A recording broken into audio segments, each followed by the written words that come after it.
entra a tu casa, ¿por qué dices que había reto? ¿Reto en qué sentido? Mi papá específicamente mi papá era una persona súper exigente. ¿Ya?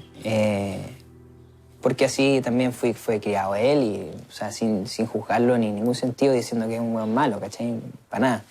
Pero su figura paterna en la casa era una persona que tenía que exigir y desde un lado como del miedo, ¿cachai? Como imponer desde un lado del miedo, ¿cachai? Como todo lo que uno tiene que cumplir. O sea, a mí, por ejemplo, en el colegio nunca me fue bien, ¿cachai? Yo siempre traté de que me fuera bien y nunca pude tener como un promedio como el que quería mi papá que yo tuviera, ¿cachai? ¿Qué pasaba cuando no llegabas con buenas notas? Siempre había retos, pues generalmente se los llevaba, mi mamá se llevaba los retos, por lo general, porque mi mamá era la encargada de que nosotros estudiáramos en el día, ¿cachai? Mi papá se iba a trabajar. ¿Tu mamá que es profesora? Mi mamá es profesora. ¿Y tu papá retaba a tu mamá? Y mi papá retaba a mi mamá y me retaba a mí, y me castigaba, lo que sea, bla, bla. Es muy interesante porque tu papá murió cuando tú tenías ¿cuánto? 11. Como que la mayoría de las cosas de mi papá las enteré, las supe cuando él no estaba en vida. Cuenta que llega el 18. No, yo no cuento nada, tengo puros invitados secretos. Para que se vaya. Una sorpresa para ti. La gente que ya no importa, no tiene olfato, no tiene gusto.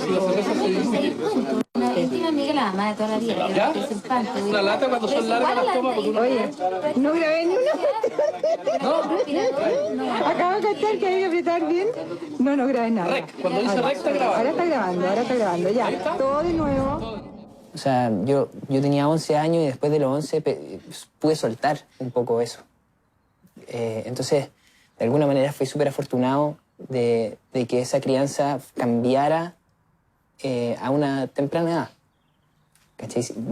Obviamente teniendo en cuenta la tragedia que hay detrás, ¿cachai? Que es perder a un padre, que para mí era mi héroe, ¿cachai? Mi papá era bueno, o sea, era un guan que medía 1,90 m, era carismático a cagar, entraba a todos lados, saludaba, se llevaba bien con todo el mundo. Decía, o sea, yo me llamo Augusto Schuster, hasta el día de hoy me pasa que viene gente y me dice, bueno, yo trabajé con tu papá era el hueón más bacán que existe en el mundo. Él era profesor de música, profesor de guitarra. Después él fue tomando distintas decisiones de vida que lo llevaron a distintas situaciones que lo pusieron a prueba y que lo terminaron por sobrepasar y matando. Mira, una imagen que te quiero mostrar. 18 de febrero, gran día de pesca hoy día. Será recordado por siempre. No, habrá mejores. Y el Piri ahora se apresta a tomar posición bien para adelante, Piri, ¿ah? Ya, vamos. Para tomar posición. Ah, bien, güey. Muy bien. Épico. Buen piquero. Despídase, Papo, de la cámara. Chao. Diga una palabra de emoción. Estoy muy emocionado, muy emocionado. Feliz día, Papo. De ser tus diamantes hijos. ¿Sea tu papá? Ese era mi hijo, sí. Sí, pues mi papá siempre nos trataba de dar lo mejor. Al final eso siempre fue sus intenciones. El querer tener plata, el querer tener la casa, el querer demostrar. Al final siempre lo hacía para que nosotros pudiéramos tener vacaciones, pudiéramos viajar como familia. Pero le pasó la cuenta nomás, pues, ¿cachai? Porque esas cosas no son reales, bueno, no son reales, no son de verdad.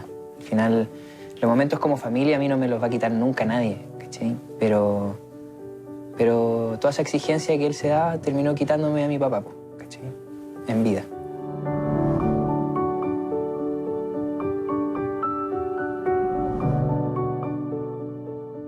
Como el tratar de ser alguien que no era, yo estoy seguro.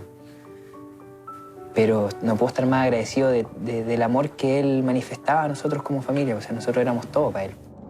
Cumpleaños, mamá, que los cumplas feliz.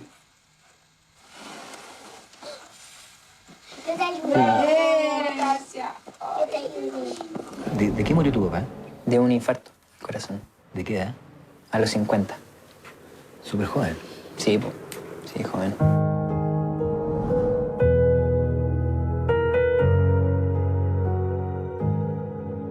Estaba súper endeudado en varios sentidos. las cosas no le salían bien. Ya no tenía, se había separado mi mamá hace un año, ya no vivía con nosotros y no encontraba un lugar donde vivir, ¿cachai? Pero en el momento que empezó a haber menos plata, mi papá no fue capaz de como aceptar quizá esa realidad. Entonces seguíamos en la misma casa, seguíamos en el mismo colegio y había que hacernos cargo de muchas deudas, cosas que ya no se podían hacer seguir pagando. Mi mamá era más consciente de eso. Empezó a subir en bicicleta, la subida a Santa Teresita en enero con 32 grados de calor y le dio un infarto. ¿Le dio un infarto en la bicicleta? En la bicicleta.